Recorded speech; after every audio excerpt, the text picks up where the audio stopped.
سب سے پہلے آپ کو خبر دیں کہ دوسرے ٹیسٹ میں بھی اسپنرز کا کمال چل گیا ہے۔ ویسٹ انڈیز کی بیٹنگ کو کیا آؤٹ کلاس۔ پاکستانی اسپنرز کے خلاف ویسٹ انڈیز کا ٹاپ آرڈر ریت کی دیوار ثابت ہوا ہے۔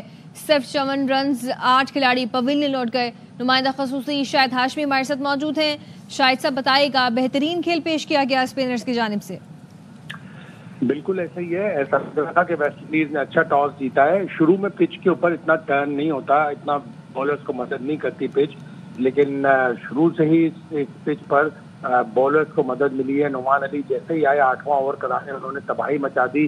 اپنے تیسرے اوور میں انہوں نے زبردست ہیٹرک کی، 3 بیٹسمینوں کو آؤٹ کیا۔ وہ پاکستان کی جانب سے پہلے اسپنر ہیں کسی بھی ٹیسٹ میچ میں ہیٹرک کرنے والے۔ اس سے پہلے جو پاکستان کی طرف سے ہیٹرک ہوئی ہے 2 دفعہ وسیم اکرم، 1 دفعہ عبدالرزاق اور 1 دفعہ نسیم شاہ، یہ تینوں فاسٹ بالر تھے۔ نعمان پہلے اسپنر ہیں جنہوں نے ہیٹرک کی ہے پاکستان کی طرف سے ٹیسٹ میچوں میں۔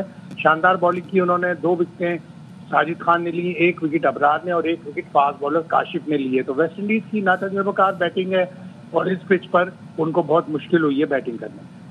اچھا شاہد صاحب بتائیے گا، کیا ایکسپیکٹڈ سکور ہو سکتا ہے ویسٹ انڈیز کا بیٹنگ میں جو سچویشن چل رہی ہے؟ پچھلے ٹیسٹ میچ میں بھی ان کے لوور آرڈر نے سکور کیا تھا، جس کی وجہ سے وہ 157 رنز بنانے میں کامیاب ہوئے تھے۔ تو پاکستان کو 100 رنز کے اندر ان کو آؤٹ کرنا چاہیے اور پھر ایک کم از کم 150 پونے 200 رنز کی لیڈ لے کر یہ ٹیسٹ میچ بھی جیتنا چاہیے۔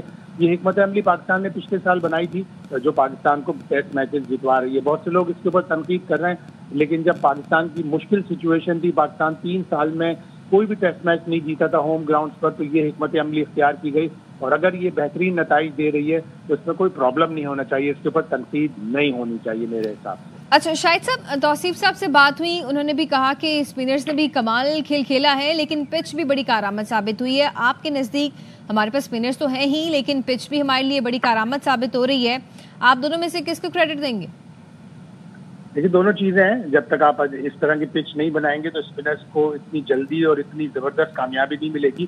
اور عموماً ٹیسٹ کرکٹ میں یہ ہوتا ہے کہ تیسرے دن جا کے یا چوتھے دن جا کے گیند اسپن ہوتی ہے، پہلے 2 دن ذرا بیٹنگ کو یا فاسٹ بالنگ کو سازگار ہوتی ہے، لیکن پاکستان نے ایک فارمولا بنایا ہے، اس کے تحت اگر پاکستان نے انگلینڈ کے خلاف 2-1 سے سیریز جیتی، ویسٹ انڈیز کے خلاف اگر 2-0 سے سیریز جیت جائے گا تو یہ حکمت عملی وننگ حکمت عملی ہے، اس میں کوئی قباحت نہیں ہونی چاہیے۔